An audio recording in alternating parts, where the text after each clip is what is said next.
Hallelujah, praise the lord. প্ৰভু যীশুৰ মধুৰ নামত আপোনালোক সকলোকে স্বাগতম জনালোঁ। আশা কৰোঁ আপোনালোক সকলোৱে ভালে আছে। প্ৰিয় বিশ্বাসীসকল, সুন্দৰ দিন, সুন্দৰ বতৰ ঈশ্বৰে আমাক দিলে, তাৰ কাৰণে ঈশ্বৰ ধন্যবাদ দিওঁ। আৰু সেই জীৱিত ঈশ্বৰে আমাক সকলোকে তেওঁৰ অনুগ্ৰহত, তেওঁৰ আনন্দত, তেওঁৰ শক্তিত আনন্দ কৰি আশীৰ্বাদে ভৰপূৰ কৰি ৰাখিছে। মই বিশ্বাস কৰোঁ আপোনালোক সকলোৱে ভালে আছে। আহক আজি দিনটোৰ অধিককৈ মংগল হ'বৰ কাৰণে, তেওঁৰ প্ৰেমৰ উপচি পৰিবৰ কাৰণে আহক আমি ঈশ্বৰৰ বাক্য আজি চাওঁ। আজি বাক্য আৰম্ভণিতে আমি চাওঁ, আজি বাক্য আমি লৈছোঁ মঠি 6 অধ্যায়ৰ 3 পদ। ইয়াৰ সুন্দৰ ঈশ্বৰৰ বাক্যই আমাৰ কাৰণে কৈছে, কিন্তু তুমি যেতিয়া দান কৰা, তেতিয়া তোমাৰ সোঁহাতে কি কৰে, বাওঁহাতক তাক জানিবলৈ নিদিবা। Hallelujah, praise the lord. ঈশ্বৰৰ সুন্দৰ বাক্যৰ কাৰণে ঈশ্বৰক ধন্যবাদ দিওঁ। প্ৰিয় বিশ্বাসীসকল, ইয়াতে ঈশ্বৰৰ আত্মাই আমাক কি ক'ব কাৰণে বিচাৰিছে। ইয়াতে আমাৰ ওপৰৰ হেডলাইনছত কৈছে যে দান আৰু প্ৰাৰ্থনা বুলি কৈছে। আমেন। ইয়াতে আমি ভাবোঁ যে মোক এইটো লাগে, সেইটো লাগে। মানুহৰ জীৱনত যিমানে আপোনাৰ উপচি পৰাকৈ ধন থাকক, তথাপিও মানুহৰ জীৱনত লাগেহে লাগে। কিন্তু ঈশ্বৰে কি কৈছে, প্ৰথমে মোৰ ৰাজ্য আৰু ধাৰ্মিকতা বিচাৰা, তাতে তোমাক সকলোবোৰ দিয়া হ'ব। আমেন। আৰু বাক্যই কৈছে যে খোজা তেহে পাবা, টুকুৰীয়া তেহে তোমালৈ দুৱাৰ মুকলি কৰা হ'ব। কিন্তু মানুহবিলাকে কি ভাবে, মোক গাড়ী লাগে, মোক বিল্ডিং লাগে।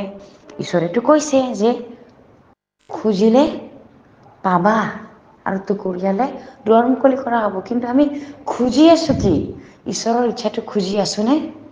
কিন্তু ঈশ্বৰে আজি মঠি 6 অধ্যায়ৰ 3 পদত কি কৈছে, কিন্তু তুমি যেতিয়া দান কৰা, তেতিয়া তোমাৰ সোঁহাতে কি কৰে, বাওঁহাতে তাক জানিবলৈ নিদিবা বুলি কৈছে।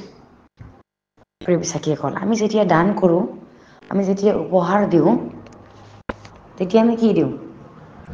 আমাৰ পকেটত কি আছে, আটাইতকৈ কম পইচাটোহে আমি দিওঁ। আটাইতকৈ লেতেৰা নোটটো দিওঁ ঈশ্বৰৰ কাৰণে। আটাইতকৈ আমি যিটো 1 টকা, 2 টকা এনেকুৱা দিওঁ। প্ৰিয় বিশ্বাসীসকল, 1 টকা, 2 টকা এনেকুৱা আমি ক'ত দেখিবলৈ পোৱা যায়?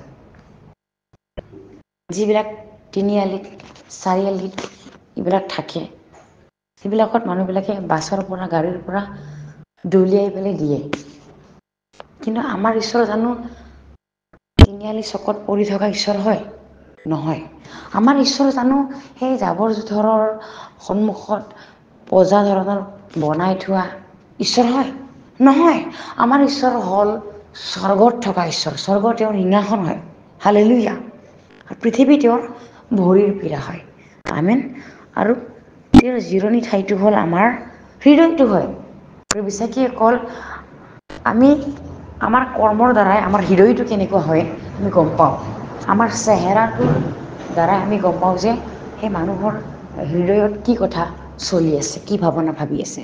ঠিক তেনেকৈ আমি যেনেকৈ দান কৰোঁ, সেই দান দিয়াৰ বস্তুটো দিয়ে আমি গম পাওঁ যে মানুহজন ঈশ্বৰৰ প্ৰতি ভয় নাই, বা ঈশ্বৰৰ প্ৰতি তেওঁ সন্মান নাই। বহুতকে আমি দেখিবলৈ পাওঁ, বিল্ডিং থাকে ঘৰত, ভাল অৱস্থা, গাড়ী মটৰ থাকে, কিন্তু ঈশ্বৰৰ কাৰণে, ঈশ্বৰৰ উপাসনাত আহি লেতেৰা পইচাটো দান কৰে। ভালটো ৰাখি থৈ দিয়ে যে এইটোতো মোৰ কামত আহিব, কিন্তু এইটো পইচাটো ঈশ্বৰৰ কাৰণে দি দিওঁ। কিন্তু তেওঁ নাভাবে যে আমি জীৱিত ঈশ্বৰক দান কৰি আছোঁ। আৰু এই দান ঈশ্বৰৰ পবিত্ৰ মানুহবিলাকৰ কাৰণে আহাৰ হ'বৰ কাৰণে গৈ আছে। তেওঁবিলাকৰ পৰিয়াল চলিবৰ কাৰণে গৈ আছে, আৰু ঈশ্বৰৰ ডাঙৰ ডাঙৰ পৰিচৰ্যাৰ কাৰণে ব্যৱহাৰ হ'ব। হালেলুয়া। কিন্তু আমি ভাবোঁ খুচুৰা পইচা কেইটামান দিলেও হ'ব, আমি এনেকৈ ভাবোঁ।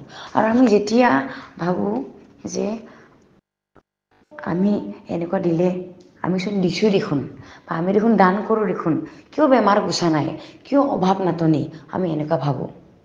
আৰু কিছুমানে ঈশ্বৰৰ গালিও পাৰে। প্ৰিয় বিশ্বাসীসকল, ঈশ্বৰ গালি পাৰিব পৰা যোগ্য ঈশ্বৰ নহয়। তেওঁ সন্মান পোৱা ঈশ্বৰহে হয়, তেওঁ স্তুতি পোৱা যোগ্য হয়। হালেলুয়া। আমি যেতিয়া মাহেকীয়াত যেতিয়া আমি কাম কৰি দৰমহা পাওঁ, সেই দৰমহাৰ যিটো আমি 10 ভাগৰ 1 ভাগ যিটো দিবলৈ দিছে, আমি সেইটো ভাবোঁ যে সেইখিনি দিলে আমাৰ ঘৰৰ কাৰণে কমি যাব বা মোৰ খৰচাৰ কাৰণে কমি যাব। বিশ্বাসীসকল, ইয়াতে যে সোঁহাতে যিটো দিয়ে তাক বাওঁহাতে জানিবলৈ নিদিব বুলি কেনে যিটো ইয়াতে বাক্য যিটো কৈ আছে, যে সোঁহাতে কি কৰে তাক বাওঁহাতে নাজানক, জানিবলৈ নিদিবা বুলি কৈ আছে। তাৰ মানে হ'ল যে আমি যিটো হৃদয়েৰে আমি দিব খুজিছোঁ সেইটো হৃদয়েৰেই দিয়ক। আমি কোনো আফচোচ থাকি পেলাই আমি দিব নালাগে, বা বেছিকৈ দি পালোঁ নেকি, বা ভালটোৱে গৈ পাল নেকি, মোৰ কাৰণে নাইকিয়া হ'ব নেকি। বিশ্বাসীসকল, এনেকুৱা উপহাৰ ঈশ্বৰে সন্তুষ্ট নহয়। আফচোচ কৰি, যিটো আপুনি আফচোচ কৰিছে সেইটো আপোনাৰ বাওঁ হাত, যিটো আপুনি দিবলৈ খুজিছে সেইটো হ'ল সোঁহাত। হালেলুয়া। বিশ্বাসীসকল, সেইকাৰণে ঈশ্বৰে আমাক আফচোচ কৰি নিদিয়ে, ঈশ্বৰে আমাক দিম নিদিম কৰি নিদিয়ে। যদি আপুনি ঈশ্বৰৰ প্ৰতি বিশ্বাসী হয়, ঈশ্বৰেও আপোনাৰ প্ৰতি বিশ্বাসী হ'ব। যদি আপুনি ঈশ্বৰক যদি আপুনি দায়িত্বশীল একদম বিশ্বাসী ব্যক্তি হয়, আপুনি একদম যদি বিশ্বাসত ভৰপূৰ হৈ দিছে, ঈশ্বৰেও আপোনাক তেনেকৈ দিব। সেইকাৰণে আমি ঈশ্বৰক আমি ভালটোতকৈ ভাল দিব লাগে, উত্তমটোতকৈ উত্তম দিব লাগে, কিয়নো তেওঁৱেই যোগ্য হয়। আৰু তেওঁ, আপুনি যেনেকৈ তেওঁক উত্তম ব্যৱহাৰ কৰিছে, ঈশ্বৰেও আপোনাক মানুহৰ মাজত, সমাজৰ মাজত আপোনাৰ বিপদৰ সময়তো, শেষৰ সময়লৈকে আপোনাক উত্তমটোহে দিব। হালেলুয়া। সেইকাৰণে তেওঁ মহান ঈশ্বৰ, তেওঁ যোগ্য ঈশ্বৰ। আমি তেওঁক কেতিয়াও বদনাম দিব নোৱাৰোঁ। আমেন। বিশ্বাসীসকল, আমি যদি আপোনাৰ নাই বা আপোনাৰ নাটনি হৈ আছে, ঈশ্বৰে জানে। নাটনিৰ সময়তো আপুনি ঈশ্বৰক দিবলৈ শিকক।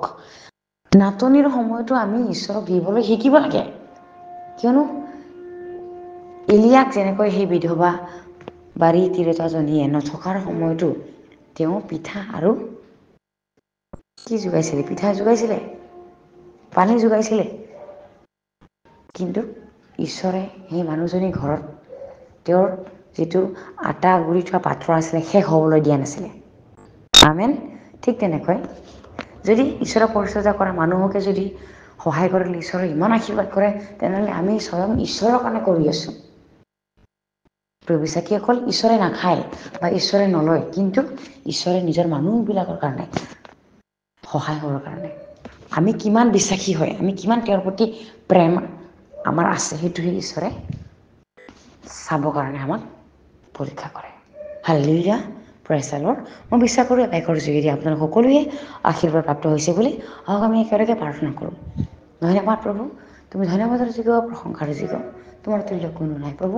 আমাৰ হৃদয়বিলাক চাফা হৃদয় কৰা প্ৰভু, পবিত্ৰ কৰা, যাতে তোমাক আমি উত্তমকৈ উত্তম দিব পাৰোঁ। আৰু এনেকুৱা যিবিলাকৰ চাকৰি নাই, অভাৱত আছে, তেওঁবিলাকক অধিককৈ তুমি আশীৰ্বাদ কৰা, যাতে তোমাকো অধিককৈ দিব পাৰে প্ৰভু। এই সকলো যাচনা তোমাৰ হাতত সমৰ্পণ কৰি নাচৰতীয় প্ৰভু যীশু নামত অৰ্পণ কৰিছোঁ। আমেন। Praise the lord.